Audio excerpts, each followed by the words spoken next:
이스라엘아, 듣고 삼가 그것을 행하라. 그리하면 내가 복을 받고 내 조상들의 하나님 여호와께서 내게 허락하심 같이 젖과 꿀이 흐르는 땅에서 내가 크게 번성하리라. 우리의 참된 주인이 되신 하나님, 주의 말씀을 듣고 마음에 새겨 순종하는 삶을 살게 하옵소서. 하나님의 약속처럼 젖과 꿀이 흐르는 땅에서 만족을 누리며 번성을 체험하며 살아가게 하옵소서. 모든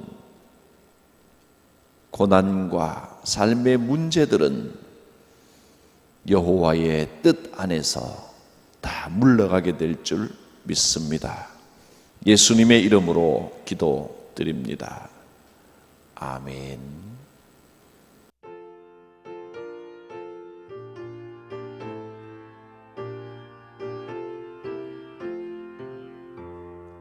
내 주 하나님 주만 따라 가게 하소서. 어떠한 역경과 괴로운 일이 내 앞길을 가로막아도 물리치고 가게 하소서. 환난 풍파 슬픔 모두 이겨내고서 나 언제나 이 길로만 가게 하소서. 내 주 예수님 바른 길을 비춰주소서. 무서운 유혹과 시험이 와서 내 앞길을 어지럽혀도 찬송하며 가게 하소서. 할렐루야 기뻐하고 감사하면서 나 언제나 이 길로만 가게 하소서. 나의 성령님 순종의 길 인도하소서. 한없이 놀랍고 크신 사랑이 내 앞길을 인도하시니 감사하며 가게 하소서. 최후의 길 승리의 길 주 만나는 길 나 언제나 이 길로만 가게 하소서.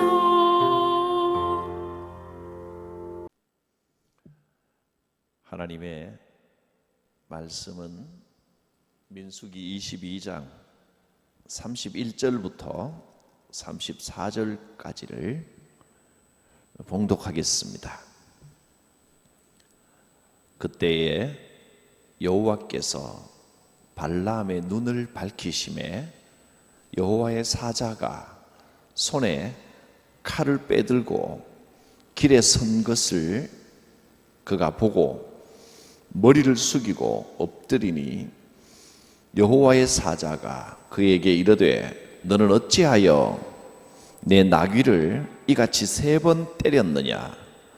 보라, 내 앞에서 내 길이 사악함으로 내가 너를 막으려고 나왔더니 나귀가 나를 보고 이같이 3번을 돌이켜 내 앞에서 피하였느니라.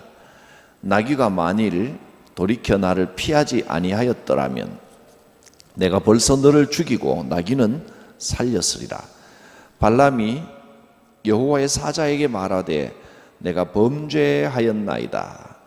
당신이 나를 막으려고 길에 서신 줄을 내가 알지 못하였나이다. 당신이 이를 기뻐하지 아니하시면 나는 돌아가겠나이다. 아멘. 여기까지 보았습니다.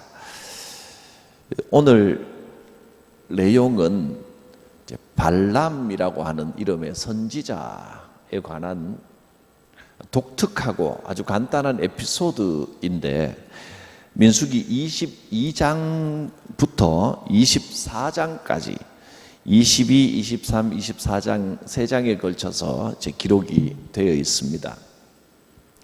먼저 어떤 내용의 사건인지를 잠깐 살펴보면, 우리가 아시다시피 지난주에 아모리와 그 위에 있는 바산, 아모리 왕 시혼을 무찌르고 그 위에 바산의 왕 옥을 무찌르는 내용을 살펴보았습니다. 요단 동쪽을 이제 물리치고, 동쪽에 있던 족속들을 물리치고 전쟁의 승리를 거두었는데, 그러다 보니까 이제 그 주변 국가들이 이 소문을 듣고 겁이 난 겁니다. 괜히 좀 지나가는 길을 비켜줬으면 좋았을 텐데, 아모리 족속도 이스라엘이 가지 못하게 막고 괜히 위협을 느껴서 자기들이 먼저 공격을 했다가 패했고, 바산도 자기들이 먼저 이스라엘을 공격했다가 패배했습니다. 이스라엘은 지금 요단강을 건너서 그 요단 서쪽 편을 우선 가나안 지역 그 땅을 차지하려고 가는 것인데, 주변에서 막 공격을 하다가 자기들이 오히려 멸망하는 어려움을 겪고 전쟁에 패하고 멸망의 위기를 맞는 이제 그런 상황들이 벌어졌습니다. 오늘도 그 밑에 있던, 지금 이 지도에 동그라미 친 부분이 사해 오른쪽 동쪽, 사해의 동쪽에 있는 지역이 모압입니다. 이 모압 족속이 소문을 들은 겁니다. 겁이 난 겁니다. 22장 2절과 3절 말씀을 보면 이렇게 시작했습니다. 십볼의 아들 발락이 십볼의 아들 발락, 이 사람이 이 모압의 현재 왕입니다. 이 발락이 이스라엘 사람들이 아모리인에게 행한 모든 일을 보았으므로, 이스라엘이 당연히 아모리에게는 상대도 안 될 줄 알았는데 아모리를 물리치고 승리를 했단 말이에요. 이걸 보고 듣고는 심히 두려워했다 그랬습니다. 그래서 이스라엘 백성이 많음으로 말미암아, 많다는 말은 힘이 막강하다는 겁니다. 모압이 이스라엘 자손 때문에 고민에 빠졌습니다. 괜히 자기들이, 이스라엘은 사실 모압을 칠 마음이 없고 치지도 않을 겁니다. 또 지난번에 보았다시피 이 모압은 원래 잠깐 요 이스라엘이 지나가던 길을 한 번 더 보고 제가 계속 말씀드리겠습니다. 조금 상세하게 좀 알기 쉽도록 나와 있는 지도가 있어서 이쪽에다가 좀 넣었습니다. 이렇게 모압을 둘러서 암몬 사이로 이렇게 지나가면 되는데, 그냥 이렇게 와서 요단강을 건너서 요단 서쪽에 있는 가나안을 지금 점령하러 가는 길인데, 주변에 있던 국가들이 괜히 겁을 먹고, 그러니까 세상적인 전쟁과 경쟁의 사고방식으로만 보던 사람들은 뭐라고 해도 말을 안 듣는 겁니다. 여기에는 아까 그 지도인데 여기 있는 그 모압 부분을 조금 더 상세하게 보기 위해서 제가 이렇게 다른 지도로 좀 보기 쉽도록 이제 올려놓은 겁니다. 그러니까 주변 나라들이 자꾸 공격을 하는 거예요. 원래는 이 모압은 아브라함의 조카 롯의 후손입니다. 여기 보면 여기 지금 이쪽에 있는 이 사진이 현재 실제 모압 그 평원을 찍어 놓은 사진입니다. 성지순례 갔다가 그쪽에서 지금은 이제 요르단 땅으로 되어 있는 그 부분인데, 그 언덕 높이에서 이 찍은 저 멀리 사해도 지금 보이고 있죠. 여기가 이제 그 모압 땅의 지금 사진인데, 이 모압 족속은 여기 나와 있다시피 창세기에서 아브라함의 조카 롯이 소돔과 고모라 사건 이후에 뭐 이런저런 일로 인해서 어쨌든 그 아들을 낳았는데 그 아들 이름을 모압이라 했고 오늘날 모압의 조상이라고 그랬습니다. 그러니까 이스라엘과는 친척 관계가 되는 겁니다. 세월은 많이 지났지만. 그래서 이스라엘은 모압 자손을 공격하지 말라고 하나님이 명령을 하셨습니다. 그래서 모압은 건드리지 않고 지나갈 텐데 괜히 모압이 자기들의 생각으로 저렇게 힘을 얻어가니 우리에게 위협이 된다. 가만 놔둘 수 없다. 저 이스라엘 백성이 우리를 건드리지 않을 리가 없다. 괜히 모압 왕 발락이 가만히 있으면 되는데 이스라엘을 공격하고 싶었던 겁니다. 근데 막상 공격을 하려고 하니까 그 강성한 힘과 아모리인들을 무찔렀던 그 전투력을 볼 때 겁이 나는 거예요. 어떻게 하면 될까? 머리를 짜냅니다. 이 능력 있고 영험한 선지자를 불러서 저 이스라엘 백성들을 저주하자. 저주해버리고 전쟁을 하면 우리가 이기지 않을까. 그래서 발락이 사신을 보내는데 이 발람이라고 하는 유명한 이름이 비슷해서 이러면 혼돈될 수도 있는데 전혀 다른 사람입니다. 발락은 모압의 왕이고 발람은 선지자입니다. 발락이라는 이름이 조금 이상해 보이는데 이 이름 요새 뭐 어디 우리나라에 와 있는 용병 축구 선수 이름도 발락이라는 이름이 있더라고요. 이거는 우리가 듣기에는 조금 발음이 이상해도 그 이상한 이름이 아니라 많이 있는 이름입니다. 이 발락이 발람에게 사신을 보내서 이 지도는 지금 이 발람이 사는 곳 또 뭐 그 주변 뭐 지도 이런 걸 조금 더 그 지금 현재 이 지명과 함께 지도를 좀 이해하기 쉽도록 이렇게 보여드리는 지도입니다. 지금 현재 그 위쪽이 레바논 그리고 시리아. 레바논이 옛날에는 근데 그 초기 이스라엘이 이 땅에 들어오고 난 다음에 여기서 굉장히 그 많은 전투와 분쟁이 일어났던 그런 PLO와 이스라엘 간에 팔레스타인 해방기구 아랍인들과 이스라엘 간에 수많은 전투가 있었던 곳이고 이 시리아는 또 지금 분쟁 지역이죠.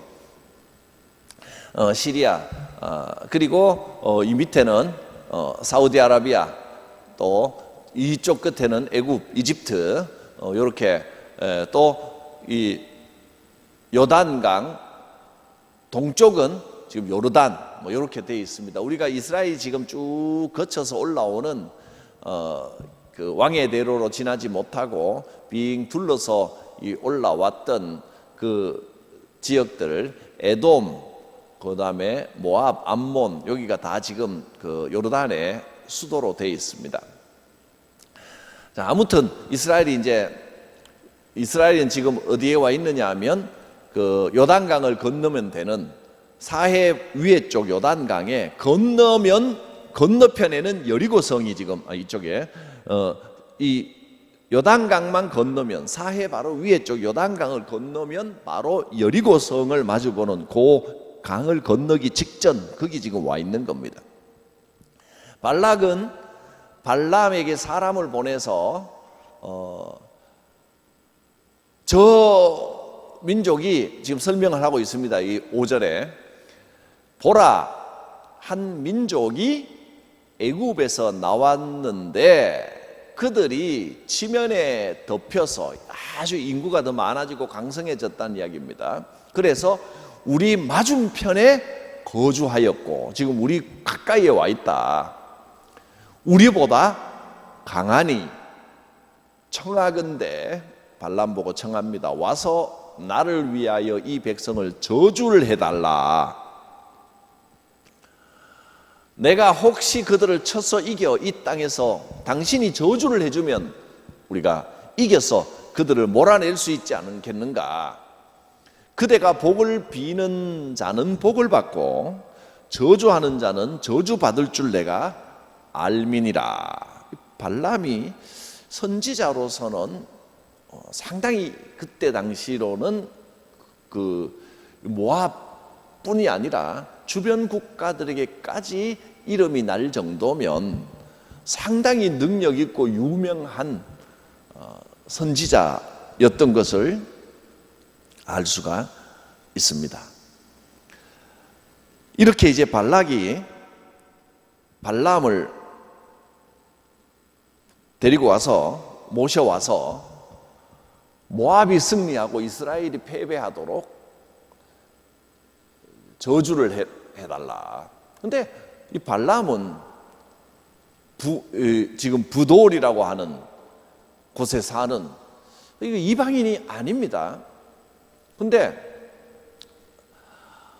발락이 얼마나 많은 재물을 가지고 발람에게 찾아왔든지 몇 군데 이제 성구를 제가 골라서 적어놨는데요. 먼저 이 발락이 한 번이 아니라 2차에 걸쳐서 사신을 보내고 그 다음에 부와 권력을 약속을 해줍니다. 6절을 보면 아까 방금 읽었던 말씀입니다. 노란 부분만 읽겠습니다. 청하건대 와서 나를 위하여 이 백성을 저주해 달라 했습니다. 그런데 발람은 한 번 거절합니다. 내가 하나님의 선지자인데 왕이 해달라고 한다고 재물과 권력에 눈이 멀어서 없는 이야기를 할 수 없다. 당신들은 돌아가라. 그렇게 말합니다. 자, 너무 성구만 많아서 성구를 다 제가 여기다가 화면에 PPT로 적어오진 않았지만 여러분이 성경을 보시면서 잠깐 살펴보면 그냥 스토리입니다. 이야기를 살펴보면 6절에서 나를 위해 이 백성을 저주하라 그랬고요. 7절 민수기 22장입니다. 그래서 모압 장로들 그리고 패배했던 미디안 장로들이 손에 복채를 가득 들고 그러니까 그 가마에 마차에 은금을 가득 싣고 우리를 위해 저주만 해달라, 전쟁에 이기기만 해달라 하고 이 발람을 찾아갑니다. 그런데 발람이 하나님께 물어봅니다. 선지자가. 이때는 이걸 보면 누가 봐도 하나님께서 이스라엘의 하나님인데 왜 이방인들이 이스라엘의 하나님에게 축복을 부탁하고 저주를 부탁하고 이러지? 조금 이상해 보이지만 실은 이 상황을 보면 이 당시에 하나님께서 이스라엘에게 나타나셔서 나는 너희의 하나님이 되고 너희는 내 백성이 되리라 하고 십계명으로 계약을 맺으셨습니다. 그리고 이 40년 동안 이스라엘의 길을 인도해 왔는데 이 이방인들은 아직도 하나님께서 이스라엘의 하나님이시다라는 걸 명확하게 잘 모르거나 인정을 하지 않거나 그런 것 같아요. 이 사람들은 다신을 여러 신을 섬기기 때문에 유일한 하나님은 한 분뿐이다라고 믿고 주장한 민족은 이스라엘밖에 없습니다. 오직 유일신 하나님은 한 분이시다. 우리는 한 분 하나님께 순종하고 충성하게 된다. 이런 신앙을 가지고 있는 것은 성경의 민족, 성경의 종교, 이스라엘의 하나님께서 계약을 맺으신 이스라엘밖에 없다는 겁니다. 이 굉장히 독특한 겁니다. 주변 민족들은 이 하나님도 여러 신 중에 하나로 섬기는 겁니다. 그래서 발람이 하나님께 물어보니 하나님이 이렇게 대답하십니다. 12절에 보면 그들과 함께 가지도 말고 그 백성을 저주하지도 말라. 이스라엘은 복을 받은 자들이다. 그들은 내 백성이다. 하나님의 백성이다. 안 된다는 거예요. 그러니까 발람이 거절합니다. 안 됩니다. 하나님께서 허락하지 않으십니다. 하나님께서 이스라엘 백성들을 특별히 사랑하시는 것 같습니다. 당신들은 거기에 함부로 손대면 안 됩니다 라고 돌려보냈습니다. 물질의 유혹을 이겨냈습니다. 그 다음에 발락이 15절입니다. 여기 지금 화면에 나와요. 15절에 한 번 돌려보냈더니 발락이 삼고초려를 하는 겁니다. 또 보냅니다. 또 사신들을 보내서 발락이 다시 그들보다 더 높은 고관들을 더 많이 보냅니다. 재물도 더 많이 보내서 엄청난 약속을 줍니다. 두 번째 또 가서 이렇게 말하지요. 내가 그대를 높이 크게 존귀하게 해주겠다. 세상의 것 많이 가지게 해주겠다. 그대가 내게 말하는 소원은 내가 다 들어주겠다. 왕이 이 정도까지 말하는 겁니다. 와서 나를 위하여 이 백성을 저주만 해주면 네가 원하는 모든 것을 로또 맞은 인생으로 만들어주겠다는 거예요. 어떻게 해야 될까요? 발람이 당연히 여호와 하나님께서 안 된다라고 하셨기 때문에 어떤 걸 줘도 무슨 일을 해도 나는 그렇게 할 수 없다라고 하나님의 명령대로 해야 되는데, 사실 사람은요 너무나 많은 세상 권세와 이 물질의 욕심, 물질 앞에서는 욕심이 생겨서 살짝 흔들리는 겁니다. 발람이 그랬습니다. 안 되긴 안 되는데 이게 인생에 너무 큰 기회인 거예요. 그래서 대답은 이렇게 합니다. 발람의 대답을 보면 18절, 발람이 발락의 신하들에게 대답하기를 그 집에 가득한 은과 금을 내게 줄지라도, 멋있게 단호하게 말합니다. 내가 능히 여호와 내 하나님의 말씀을 어겨 덜하거나 더하지 못하겠노라. 하나님이 주신 말씀을 선포하는 거고 예언하는 거지. 그런데 보면요 19절에 보면 발람이 이렇게 말합니다. 나는 지금 18절에 나와 있듯이 하나님의 말씀을 어겨 덜하거나 더하지 않겠다고 분명히 말해놓고 이 사신들 보고 처음 왔을 때는 당장 돌아가시오 그랬는데, 이번에는 더 높은 사람들이 오니까 하나님의 말씀 전하는데 이 사람이 더 높은 사람이고 낮은 사람이고, 낮은 사람에게도 그만큼 잘해야죠. 다 잘해야 되는데 처음에는 미련 없이 돌려보내더니 이번에는 워낙 고난을 많이 가진 사람이 오니까 뭐라고 하느냐면 19절에 이렇게 말합니다. 오늘은 함께 여기서 유하라. 하룻밤 자고 가십시오 라고 말합니다. 그러면서 19절, 제가 19절을 적었으면 좋은데 지금 안 적어왔기 때문에 지금 보니까 여러분이 19절 한번 찾아보면 제가 그냥 읽기만 해도 되겠습니다. 듣기만. 이렇게 말합니다. 19절에 보면 그런즉 이제 너희도 이 밤에 여기서 유숙하라. 하룻밤 자고 가라는 말입니다. 그 다음에 여호와께서 내게 무슨 말씀을 더 하실런지 알아보리라. 재밌지 않습니까?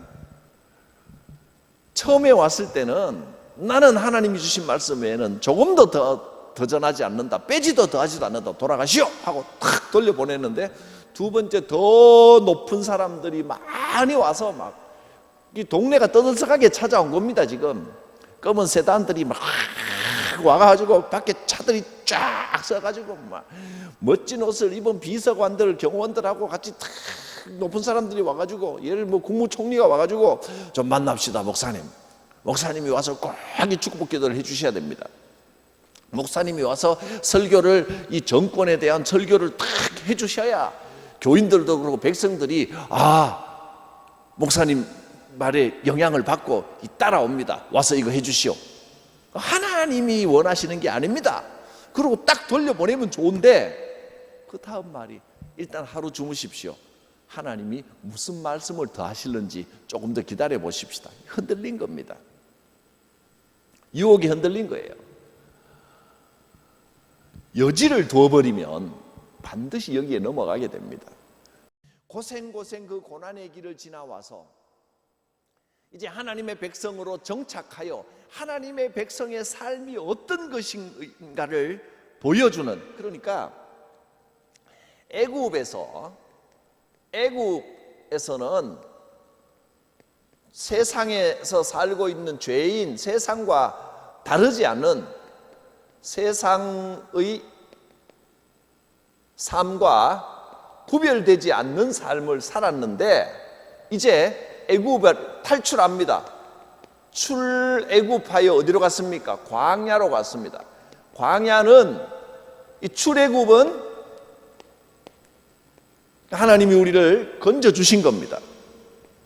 구원받은 백성으로서, 하나님의 백성으로서 광야는 신앙 훈련을 하여 광야를 거쳐서 뭐가 되기 위한 훈련입니까? 제자가 되는 것.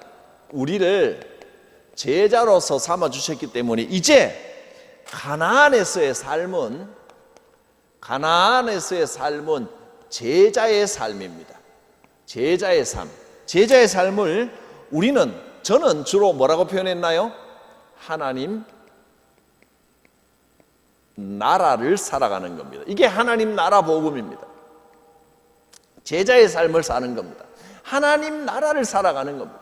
제자의 삶, 가나안의 삶, 젖과 꿀이 흐르는 땅의 삶을 살기 위하여 우리는 이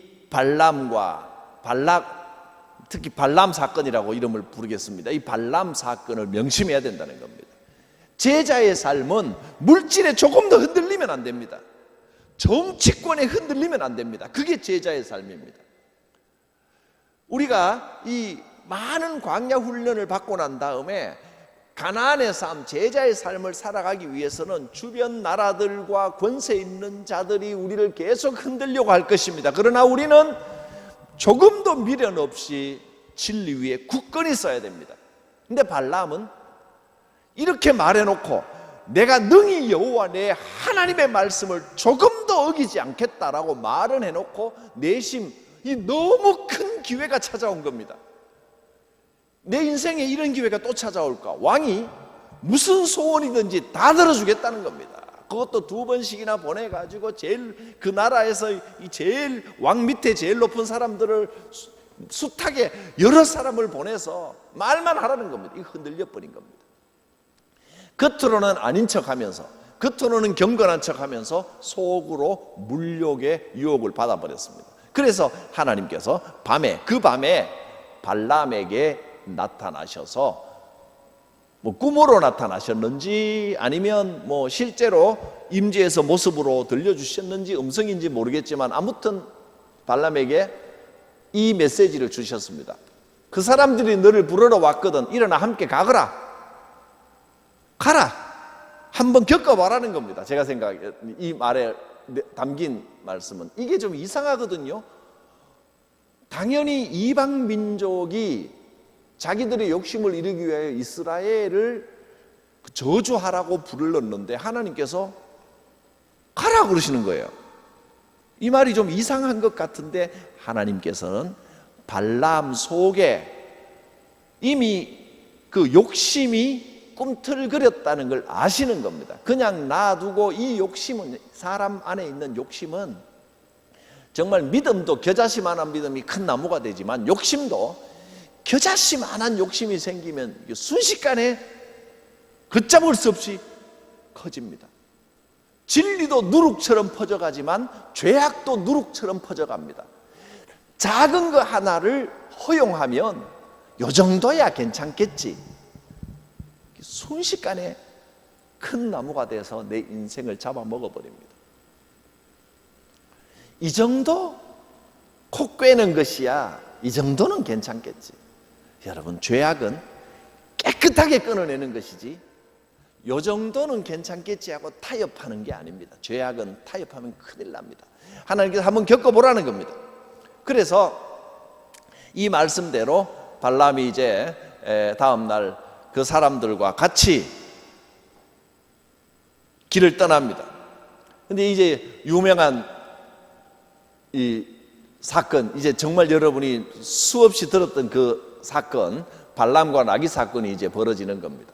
길을 가는데 나귀가 길을 가다가 안 가는 겁니다. 멈춰서는 겁니다. 아예 엎드려 버리는 겁니다. 이런 적이 없었는데 발람이 이 나귀가 왜 이러냐, 미쳤나, 채찍을 들어서 나귀를 막 때립니다.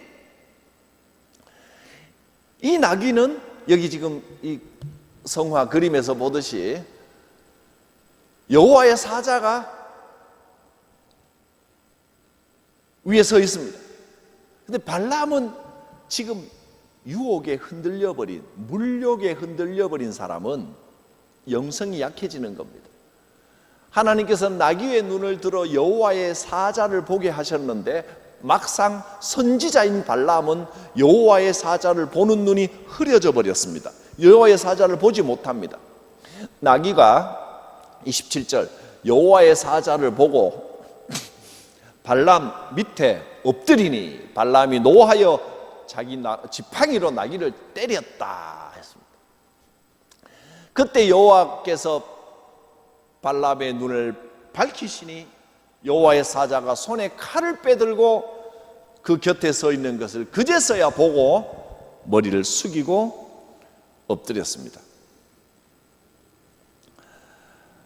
이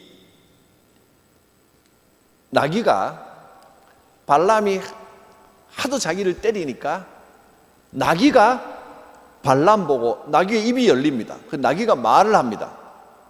왜 나를 이렇게 때리느냐 하고 발람에게 항의하는, 그럼 나귀가 말을 하는 사건이 얼마나 나귀는 답답했습니까? 자기 눈에는 여호와의 사자가 탁 가로막고 있는데 주인이 그걸 못 보고 자꾸 가자고 두드려 패기만 하니까 너무나 답답했는데 하나님께서 그 입을 열어 나귀에게 말하게 하심으로 발람을 깨닫게 하시는 겁니다. 한낱 미물도 여호와의 사자를 알아보는데 선지자라고 하는 네가 여호와의 사자를 알아보지 못하고 사람이 물욕에 흔들려 버리면 이런 모습이 된다. 오늘날 우리가 이 가나안의 삶을 살면서 제자의 삶을, 하나님의 나라의 삶을 살아가려면 세상 물욕에 흔들리지 말고 죄악의 여지를 주지 않아야 합니다. 그렇지 않으면 보잘것없는 미물도 볼 수 있는 영적인 내용들을 보지 못하고 영적인 장님과 같아지는 그런 결과를 가져올 수 있습니다. 발람이 여호와께 말을 합니다. 여호와의 사자에게 내가 범죄하였나이다. 이제 깨달았습니다. 내가 여호와의 사자가 길에 서신 줄을 내가 알지 못하였나이다. 당신이 이를 기뻐하지 아니하신 걸 알았으니까 이런 뜻이겠죠. 나는 돌아가겠나이다. 근데 여호와의 사자는 이제 깨달았느냐, 이제 정신 차렸지? 그러면서 돌아가라라고 하지 않고 이렇게 말합니다. 여호와의 사자가 바로 여기는 조금 아까 읽었던 사자가 내가 당신께 범죄하였습니다. 당신이 기뻐하지 않으면 돌아가겠습니다 라는 말씀이죠. 자, 그 다음에 35절, 이어지는 35절에 여호와의 사자가 이렇게 말합니다. 그 사람들과 그냥 함께 가라. 내가 내게 무슨 말을 할지 알려줄 테니까 이제는 정신 차리고 내가 시키는 말만 해라. 사실 상대 나라 적국에 건너가서 그 왕궁에서 축복하라고 요청받은 사람이 가서 축복의 말을 하지 않고 또 이스라엘을 저주하라고 부름을 받았는데 원래 부른 사람의 뜻, 이스라엘을 저주하는 말을 하지 않고 무슨 말을 할지 모르는데 여호와의 사자가 이러는 말만 하기는 사실 마음의 부담도 굉장히 컸을 겁니다. 어쩌면 내가 시키는 대로 안 하고 가서 엉뚱한 말을 하면 이제 정말 뱀의 굴로 들어가는, 호랑이 굴로 들어가는 그런 두려운 마음도 있지 않았을까요? 우리가 이 여호와 하나님께서 원하시는 뜻을 분명히 알고 진리 위에서 하나님 뜻대로만 살겠다라고 마음이 확고하게 확정되고 나면 세상이 두렵지 않습니다. 진리 위에 바로 서야 됩니다. 세상 눈치 보기 시작하면 한도 끝도 없이 흔들리고 끌려다닐 것이지만 진리 위에 오직 주님만 바라보겠습니다. 나는 예수 그리스도의 제자요 하나님의 나라 복음을 사는 사람입니다 라고 하는 이 확고한 진리 위에 서고 하나님이 시키는 대로만 순종하겠습니다라는 게 분명해지면 세상 겁날 거 없습니다. 자꾸 눈치 보려고 하니까 흔들리고 두렵고 불안하고 염려가 되고 그렇습니다. 하나님 나라의 삶은 어떤 삶이라고 했습니까? 제가 크게 세 가지로 말씀드렸는데 기억나십니까? 하나님 나라 복음의 삶은 구체적으로 출애굽기를 보시면 광야 생활의 원칙을 말씀해 주시는 게 출애굽기입니다. 첫째는 구름 기둥, 이게 하나님 나라의 삶입니다. 하나님께서 내 삶을 인도하십니다. 처음부터 끝까지 인도하시는 줄 믿으시길 바랍니다. 그 다음에 무슨 신앙? 계명, 십계명 신앙입니다. 율법은 우리에게 윤리적으로 이렇게 지켜라 하는 도덕적인 교훈을 주는 게 아니고 우리는 나는 하나님께서 택하신 하나님의 백성이다 라고 하는 이 확증을 주시는 겁니다. 너희는 내 백성이고 나는 내 하나님이다. 그 다음에 성막신앙이라 그랬습니다. 내가 너와 함께한다. 내 삶 가운데 임재하시고 우리의 삶은 하나님의 성전입니다. 하나님께서 함께 하십니다. 하나님 나라 복음은 이겁니다. 그러므로 우리가 흔들림 없이 하나님께서 내 길을 인도하십니다. 하나님께서 나를 택하셨습니다. 나와 함께 하십니다. 하나님께서 나와 나의 삶에 임재하시고 함께 하십니다. 임마누엘의 하나님, 임마누엘. 이것만 분명하면 세상이 왜 겁이 납니까? 겁날 게 없습니다. 하나님께서 알고 계시고 하나님께서 지켜주시고 인도하시는 줄 믿으시길 바랍니다. 그래서 여호와의 사자가 이제 가라 그럽니다. 그들과 고관들과 함께 가라. 그가 발락의 궁전에 들어갑니다. 가서 발락은 이스라엘을 저주하기를 원했지만 발람이 그들과 함께 이 발락의 고관들과 함께 궁전에 가서 모압의 왕 발락을 만나서 세 가지의 예언을 하는데 발람이 거기서 세 번의 예언을 하는데 이스라엘을 저주하는 게 아니라 오히려 축복하고 이스라엘은 하나님이 택하신 민족이다라고 하는 선포를 합니다. 두려움 없이 그런 선포를 합니다. 그리고 나서 이제 발람이 마지막으로 이렇게 선언합니다. 24장 13절을 제가 읽어드리겠습니다. 가령 발락이 그 집에 가득한 은금을 내게 줄지라도 나는 여호와의 말씀을 어기고 선악간에 내 마음대로 행하지 못하고 여호와께서 말씀하신 대로 말하리라 하지 아니하였나이까. 왕 앞에 가서 떳떳하게 이렇게 당당하게 말하는 겁니다.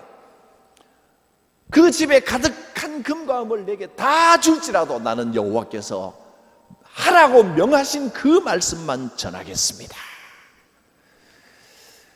오늘날 우리 한국교회 성도들이, 특별히 목회자들이, 교회들이